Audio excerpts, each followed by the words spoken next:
When difficult things happen in life, it's good to give yourself a little bit of comfort. My comfort, these Thai-style ribs with sticky rice. And it starts with a bomb-ass marinade. It makes me excited to want to eat this, and it's really simple to make.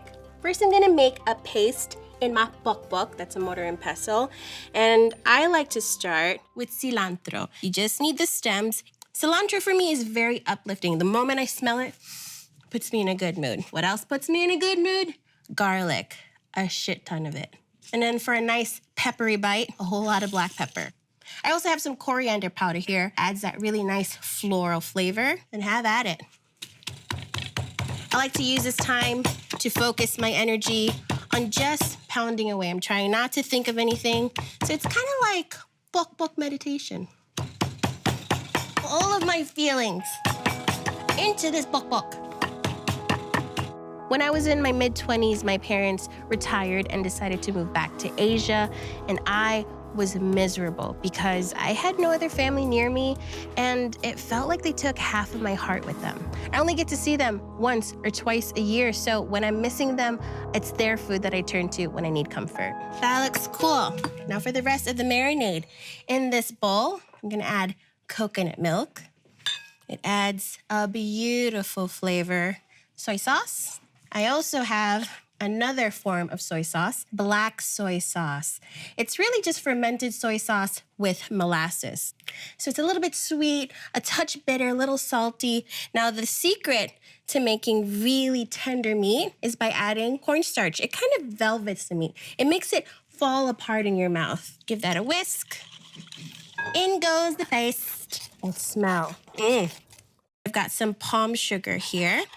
Now this adds a little bit of a caramelly flavor. You could also use light brown sugar. And now, just drop in the ribs. I'm using baby back ribs that are separated.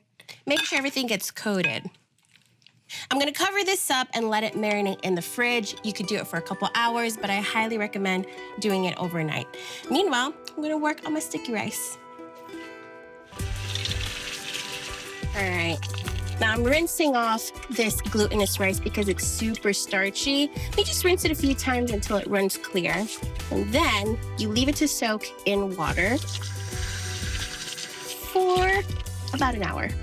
I like to make this whenever I'm missing my parents because it reminds me of the good times when we'd have celebrations with some grilled meats, some sticky rice. So whenever I have a bite, instantly it puts a smile on my face. I've drained off all the soaking liquid in the rice, and now it's time to steam it up. All you need is some cheesecloth and some sort of steamer or steamer insert. Super easy to do. You take your rice, dump it right in the center, then gather up all the edges, making a little bundle of love, and just tie it up. Just pop this into your steamer. Just needs a little bit of water in there. Whoop, cover that up. Let it cook for 15 minutes, and then you're gonna have to flip them over. Now it's time to start cooking the ribs. So I have a cast iron skillet here, heating up. Just gonna add a little bit of oil. These look amazing. It's been marinating overnight, just absorbing all those flavors. Oh, I am so looking forward to this. Oh, the smells, I could feel my parents' love. That's the thing about making comfort food. You've gotta make food that reminds you of good times, right? Happy memories. Your brain just starts firing up and start feeling a little happier. Just make sure you sear them on all sides. Look at that, that's the color you want, right there. Just gonna put them on a lined baking sheet, the little rack. I like using a rack to bake ribs because it really allows for that circulation to occur. For the last stage of cooking, just cover it up with some foil and just pop it into a hot oven for about 30 minutes. It'll be nice and juicy and ready to enjoy.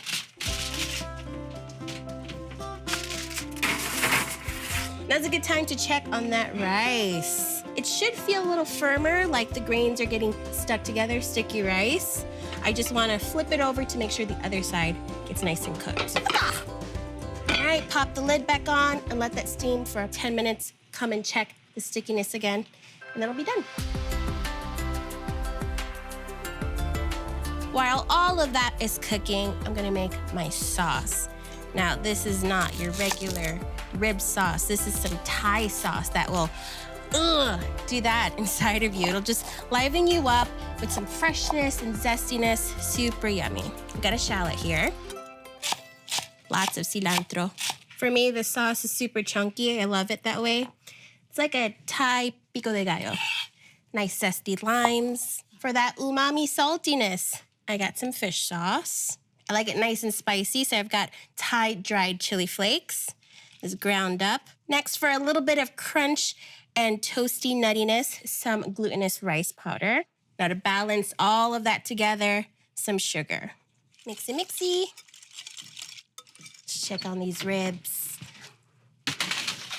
Little peek. Hello. Oh, yeah. I'm just gonna let this sit there to rest for a few minutes. Steamy.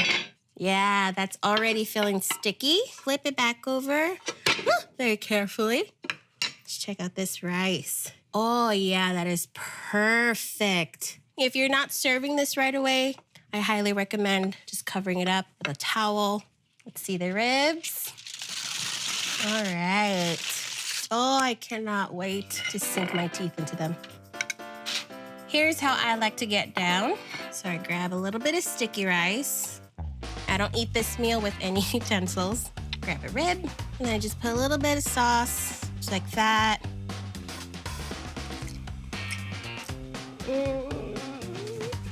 Instantly, that's like a hug. Oh my goodness. Then I chase it, some sticky rice, get that sauce.